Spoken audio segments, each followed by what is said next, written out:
Hey everyone, welcome back to Transfers Rumors channel. I'm Gian making another video for the TR channel here, just to preview the final of the UEFA European Championships 2016 in France, the final taking place in Saint Denis between Portugal and France, the hosts.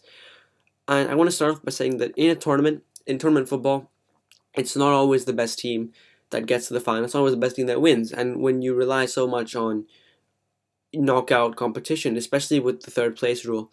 There's so much reliance on knockout matches to decide the European champion that you will get teams that maybe are not the best tactically or the best technically or the best in teamwork that do get into the final and they do win. And I think that both of these teams, they are better teams in the tournament, but I think that both have done well to get there.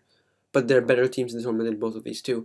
So to get the talk about it right away, I think Portugal were in the easier side of the draw than France. That's an obvious one. I think that France were in a much more difficult side of the draw, where you had Germany, you had Italy, you had Spain in that side of the draw. All those could have been finalists in their own right, and Portugal, meanwhile, had a much easier route to the final. But I don't think they will count for anything when we're actually in the match. I think what's going to come down to is tactics. It's going to come down to teamwork, and it's going to come down to handling the pressure. And France, as the host nation, the pressure on them is ridiculous. Portugal, and they're the favorites. They're in their home nation, and the home nation is expectant, and it's more expectant than if it was someone. Let's say if they were playing Germany or Spain or even Italy, the expectation wouldn't be there. The expectation is on France. I think that that's going to play into Portugal's hands very well.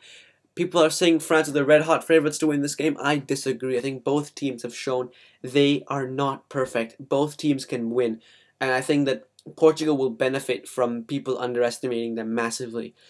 But we should start off by talking about Portugal. That while I'm praising them and saying that people are underestimating them, it's careful that you see where their problems lie.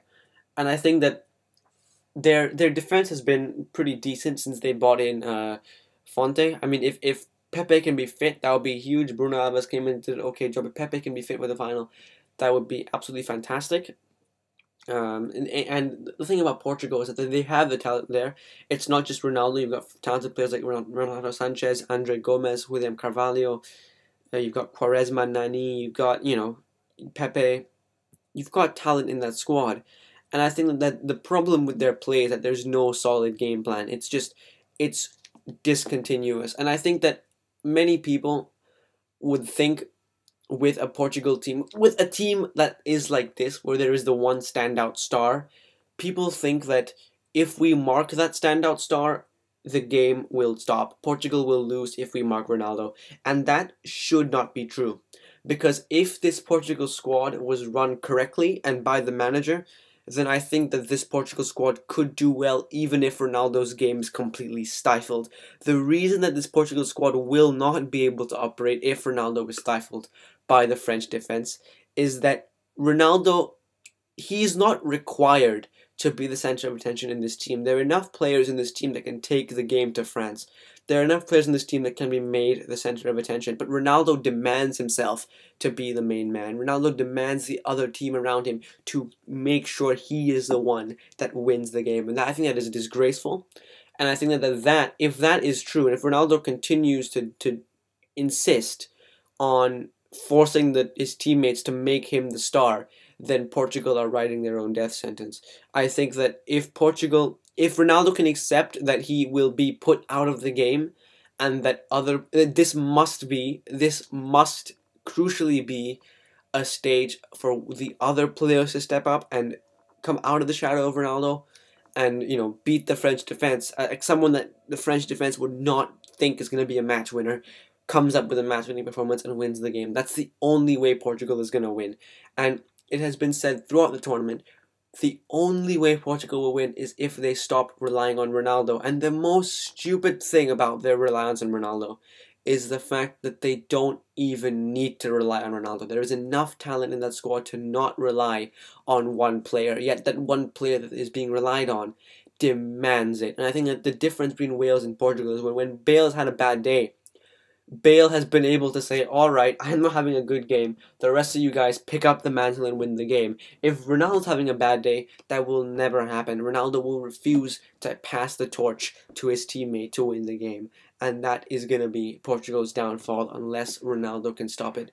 That is the main thing. I think you saw before the Wales match when the Wales players were all in a group huddle while Ronaldo and the Portuguese team were not. That's crucial. I think Ronaldo needs to pass the torch on to somebody else in the final. And as for the France team, France have not been perfect. That is a fact. I think they've gotten a bit lucky. I mean, they've done very well, but they've gotten a little bit lucky at times during the tournament. I mean, their midfield build-up play has been poor. Pogba has been hot and cold this tournament, but their defense really showed up against Germany. Umtiti has been fantastic. Koscielny was fantastic. If they can carry that form into the final, I think they will win. I think it's just up to that defense. Those two, especially those two center backs, stepping up. I think that Deschamps has got to go more cautious. He's got to play Kante alongside Pogba, or maybe even all three, Kante, Pogba, and Matuidi, have all got to play together. But I think that you've got to be very sure of yourself in the midfield. You can't commit and force and keep a possession game and then Portugal can counter you, because France are not fantastic at the possession game, and trying to do it is gonna be a bit folly. I think that you look at, if they want to fly out of the traps the way they did against Iceland and just throw everything at Iceland, like do it against Portugal, I think that Portugal could come back and bite them. They need to show caution. They cannot underestimate Portugal. But at the same time, like, once you take Ronaldo out of the game, that the key for them is that. I mean, the midfield has not been fantastic. The forward line, Griezmann, as much as my thing about Griezmann is a bit strange, because I really like Griezmann in Atletico Madrid.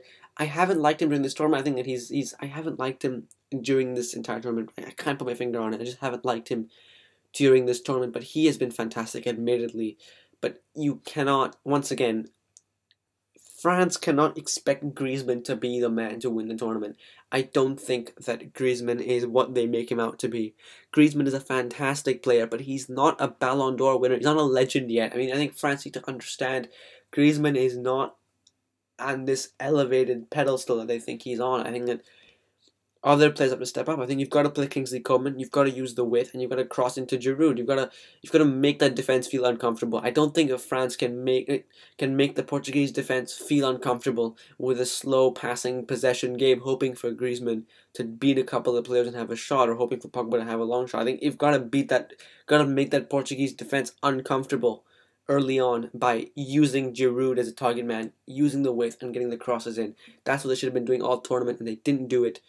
And now they have to do it. I think that's the only way you're going to break down the defense early and start making the Portuguese get afraid, start putting them off, and grow into the game. But the key is to not underestimate Portugal and close Ronaldo out, because once Ronaldo is closed out, as we saw against Poland, once Ronaldo's out of the game, Portugal are absolutely dead, not because they have enough talent to not have Ronaldo the center point, but Ronaldo will not accept not being the center point. So in that sense, close out Ronaldo, and that's pretty much it. Thank you very much for watching, and we'll see you all later.